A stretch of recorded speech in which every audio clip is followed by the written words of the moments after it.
વિદ્યાર્થી મિત્રો, ગયા વખતે આપણે સંસ્કૃતમાં પાઠ 10 ત્વમિકા ભવાની એના શ્લોકનું ભાષાંતર ભણ્યા. હવે આજે આપણે એના શબ્દાર્થ અને સ્વાધ્યાય અભ્યાસના પ્રશ્નો વિશે ચર્ચા કરીએ. આપણે આગળ જોયું કે એક ભક્ત એ જગદંબા ભવાનીની સ્તુતિ કરે છે. સ્તુતિના પ્રત્યેક શ્લોકમાં ભક્તની અનન્ય શરણાગતિનું અને અબોધ બાળકની ભક્તિનું સતત દર્શન થાય છે.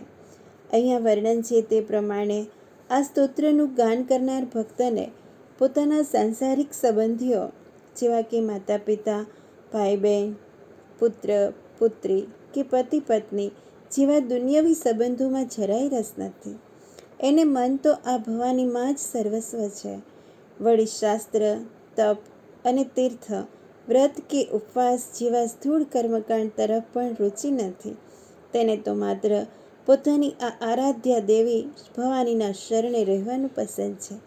એને પૂરેપૂરી ખાતરી છે કે ગમે તેવા પ્રસંગે મારી રક્ષા કરનાર તો મારી આ ભવાની માતા જ છે.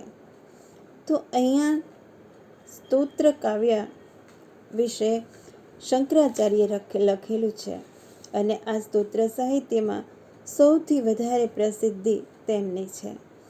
તેમણે કરેલા સ્તોત્રો છે એમાં કેટલા એમના છે એ ચોક્કસ કહી શકાતું નથી, પરંતુ આ સ્તોત્ર એ એમના નામે પ્રસિદ્ધ છે. એટલા માટે જ અહીંયા 8 શ્લોકોનું આ સ્તોત્ર છે, પરંતુ તેમાંથી આ 5 શ્લોકો અહીંયા આપવામાં આવેલા છે. આપણે એનું ભાષાંતર જોયું. હવે શબ્દાર્થ વિશે આપણે ચર્ચા કરીએ. તો પુલ્લિંગના શબ્દોમાં ટીક કરી લેજો ટેક્સ્ટબુકમાં જ. તાતઃ, બંધુ, ભૃત્યઃ, વિષાદઃ, પ્રમાદઃ, અનલઃ અને લયઃ. સ્ત્રીલિંગ શબ્દોમાં છાયા, વૃત્તિ, ભક્તિ, મુક્તિ, વિપત્તિ. નપુંસકલિંગ શબ્દોમાં અરણ્યમ, વિશેષણમાં જાડ્યવક્ત્ર, પ્રણષ્ટઃ, અવ્યય, કદાચિત, વાપી. વિશેષના જે વિશેષ શબ્દો આપેલા છે એમાં જોઈએ તો તંત્રમ, મામ પ્રપાહી. આ 2 શબ્દો ખાલી ટીક કરવાના છે. એમાં તંત્રમ અને મામ પ્રપાહી, મારી રક્ષા કરો. સમાસ અહીંયા આપેલા છે એ બધા જ આપણે જોવાના છે. એના પછી સંધિવાળા શબ્દો પણ આપેલા છે, જે ટેક્સ્ટબુકમાં આપણે દર વખતે કરીએ છીએ એવી રીતે જ કરવાના છે. સ્વાધ્યાયના પ્રશ્નો જોઈએ તો વૃત્તિ શબ્દસ્ય કહ અર્થ. વૃત્તિ શબ્દનો કયો અર્થ છે? વૃત્તિ એટલે આજીવિકા. આજીવિકા, પરંતુ અહીંયા આજીવિકા શબ્દ નથી આપ્યો. અહીંયા વૃત્તિ શબ્દનો અર્થ આપ્યો છે પ્રવૃત્તિ. વૃત્તિ એટલે પ્રવૃત્તિ.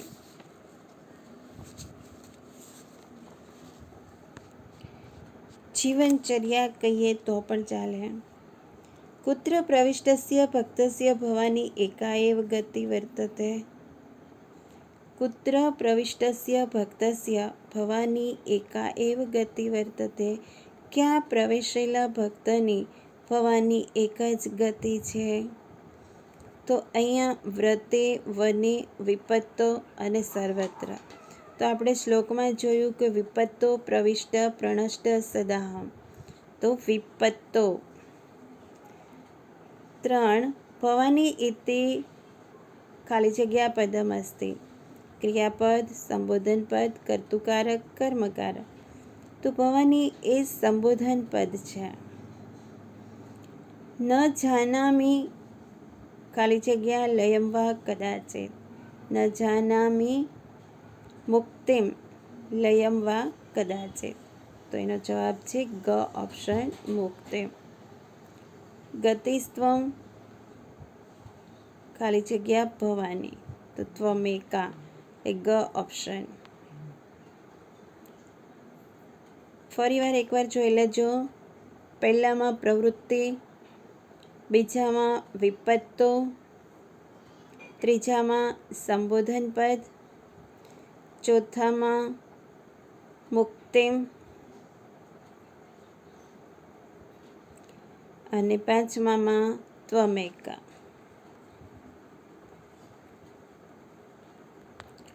પ્રશ્ન નંબર 2, ઉદાહરણ અનુસાર પરિચયમ કારયત. એમાં પદ, શબ્દ, લિંગ, વિભક્તિ અને વચન. તો આ રીતે આપણે એનો પરિચય કરવાનો છે.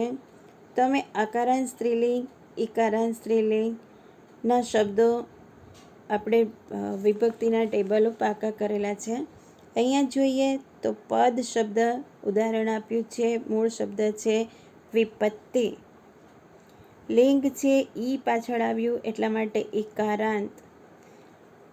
વિપત્તિ કેવી કે કેવો એવું આપણે જ્યારે પ્રશ્ન પૂછીશું ત્યારે આપણને ખબર પડશે કે એ સ્ત્રીલિંગ છે.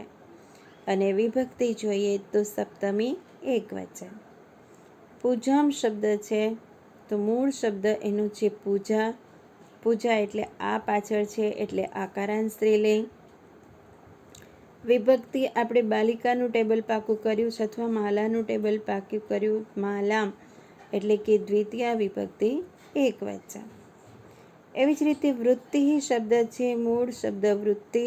વૃત્તિમાં પાછળ ઈ છે એટલા માટે ઈકારાંત. વૃત્તિ કેવી એટલા માટે સ્ત્રીલિંગ. અને વિભક્તિ છે પ્રથમા એકવચન. જલે શબ્દ છે એમાં મૂળ શબ્દ જલ. જલમાં અ પાછળ છે એટલે અકારાંત નપુંસકલિંગ. વિભક્તિ છે સપ્તમી એકવચન. ત્વમ શબ્દ છે એ યુષ્મદ સર્વનામ. ત્રિષુ લિંગેષુ સમાનમ એટલે કે ત્રણેય લિંગોમાં સમાન હોય છે. પુલ્લિંગ, સ્ત્રીલિંગ, નપુંસકલિંગમાં અલગ અલગ હોતું નથી કારણ કે આ સર્વનામ છે. અને પ્રથમા વિભક્તિ એકવચન. એના પછીનો શબ્દ છે વ્રતમ. મૂળ શબ્દ વ્રત. અકારાંત નપુંસકલિંગ. પ્રથમા દ્વિતીયા એકવચન. પુષ્પમ શબ્દ આપણે પાકું કર્યું અથવા તો વનમ શબ્દ પાકું કર્યું. વનમ વને વનાની એટલા માટે વ્રતમ છે એ પણ પ્રથમા દ્વિતીયા બંનેમાં આવે છે એટલા માટે પ્રથમા દ્વિતીયા એકવચન. પ્રશ્ન નંબર 3, રેખાંકિત પદાનામ સ્થાને પ્રકોષ્ઠાત ઉચિતમ પદમ ચિત્વા પ્રશ્નવાક્યમ રચયત. કેમ સર્વનામના 3 ટેબલ પણ આપણે પાકા કર્યા હતા પુલ્લિંગ, સ્ત્રીલિંગ, નપુંસકલિંગના. અહમ ધ્યાન યોગમ ન જાનામિ. અહમ ધ્યાન યોગમ ન જાનામિ. ધ્યાન યોગની નીચે અંડરલાઈન છે એટલા માટે કિમ. અહમ કિમ ન જાનામિ પાછળ પ્રશ્નાર્થ ચિહ્ન. મમ વૃત્તિ નાસ્તિ.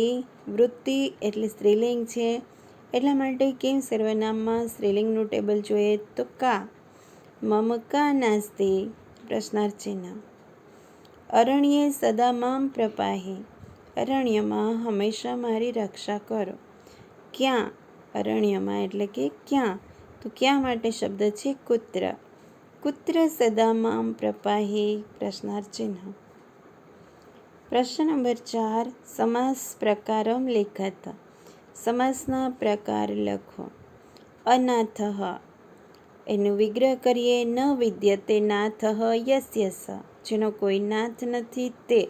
એટલે કે આખો શબ્દ છે એ બીજા કોઈક માટે વપરાયેલો છે પણ આગળ અ છે એટલા માટે નય તત્પુરુષ પણ થાય છે એટલે નય બહુવ્રીહી સમાસ.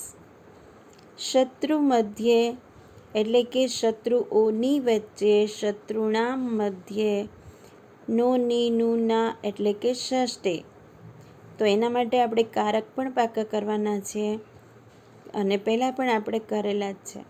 કર્તા એ, કર્મને, કરણથી, સંપ્રદાનને માટે. કર્તા એ, કર્મને, કરણથી, સંપ્રદાનને માટે, અપાદાનથી, સંબંધ નું, ની, નું, ના અને છેલ્લે છે સંબોધન. સંબોધનમાં હે અને અરે. સપ્તમી વિભક્તિ છે અધિકરણ. અધિકરણ એટલે માં, ઉપર, પર. તો આ રીતે એનો અર્થ જો આપણને કારકના આવડતા હોય તો સમાસ આવડી જશે. શત્રુ મધ્યે એટલે શત્રુઓની વચ્ચે, નો નીનું ના એટલે ષષ્ઠી. તો ષષ્ઠી તત્પુરુષ સમાસ. આખું એવું લખવાનું છે, ખાલી ષષ્ઠી લખવાનું નથી. જાડ્યવક્ત્ર જાડ્યમ વક્ત્રે યસ્ય સહ. જાડ્યવક્ત્ર એટલે જેનું જડ મુખ થઈ ગયું છે તેઓ. એટલે કે અહીંયા ભક્તની વાત કરેલી છે, એટલે આખો શબ્દ બીજા માટે વપરાયેલો છે, એટલા માટે બહુવ્રીહી સમાસ. ધ્યાન યોગમ ધ્યાનસ્ય યોગઃ તમ. ધ્યાનનો યોગ. નો એટલે ષષ્ઠી તત્પુરુષ. પ્રશ્ન નંબર 5. અધોલિખિતાનામ પ્રશ્નાનામ ઉત્તરાણી ગુર્જર ભાષાયામ લિખત. ભક્ત પોતાના કયા કયા સ્વજનને છોડીને માતાને પોતાની એકમાત્ર ગતિ માને છે? અહીંયા ડાયરેક્ટ જવાબ આપેલો છે, પણ આપણે 2-3 વાક્યોમાં પહેલાં લખી અને પછી આપણે એનો જવાબ લખશું. સંસ્કૃત સાહિત્યમાં સ્તોત્ર કાવ્યની એક આગવી પરંપરા છે. સ્તુતિ કરવા માટેના સાધનરૂપ પદ્યોને સ્તોત્ર કહે છે. સ્તોત્ર સાહિત્યમાં સૌથી વધારે પ્રસિદ્ધિ આદિ શંકરાચાર્ય રચેલા સ્તોત્રોને પ્રાપ્ત થઈ છે. ત્વમેકા ભવાની સ્તોત્ર શંકરાચાર્યએ રચેલું છે. ભક્ત પોતાના માતા પિતા, બંધુ, પુત્ર, પુત્રી, સેવક, સ્વામી કે પત્નીને છોડીને ભવાની માતાને પોતાની એકમાત્ર ગતિ માને છે. પ્રશ્ન 2. ભક્ત શું શું નથી જાણતો? તો આપણે આમાં પણ લખીશું કે સંસ્કૃત સાહિત્યમાં સ્તોત્ર કાવ્યની એક આગવી પરંપરા છે. સ્તુતિ કરવા માટેના સાધનરૂપ પદ્યોને સ્તોત્ર કહે છે. સ્તોત્ર સાહિત્યમાં સૌથી વધારે પ્રસિદ્ધિ આદિ શંકરાચાર્ય રચેલા સ્તોત્રોને પ્રાપ્ત થઈ છે. ત્વમેકા ભવાની એ સ્તોત્ર શંકરાચાર્યે રચેલું છે. અહીંયા જગદંબા ભવાનીની સ્તુતિ છે. ભક્ત દાન કરવાનું જાણતો નથી. તે ધ્યાન યોગ્ય તંત્ર, સ્તોત્ર અને મંત્ર જાણતો નથી. તે પૂજાની પદ્ધતિને તથા ન્યાસ યોગને જાણતો નથી. વળી તે પુણ્ય, તીર્થ, મોક્ષ કે બ્રહ્મમાં લીન થવાની વિધિ પણ જાણતો નથી. તે ભક્તિ અને વ્રત પણ જાણતો નથી. પ્રશ્ન નંબર 3. કઈ કઈ પરિસ્થિતિમાં ભક્ત માતાને રક્ષણ કરવા પ્રાર્થે છે?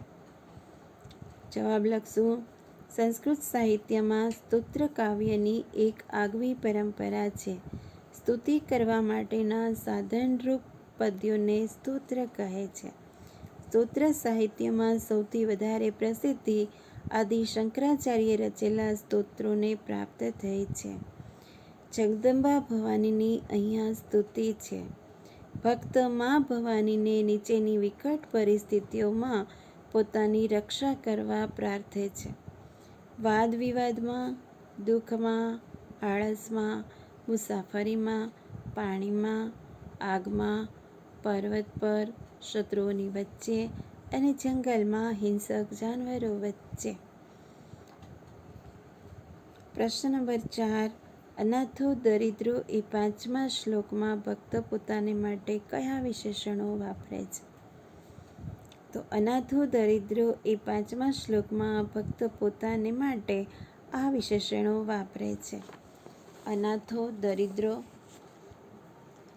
અનાથ, દરિદ્ર, ગઢપણ અને રોગથી ઘેરાયેલો, ખૂબ જ ક્ષીણ અને કંગાળ થયેલો, મુખ પર ચડતાવાળો, આપદગ્રસ્ત અને નષ્ટભ્રષ્ટ થયેલો છું.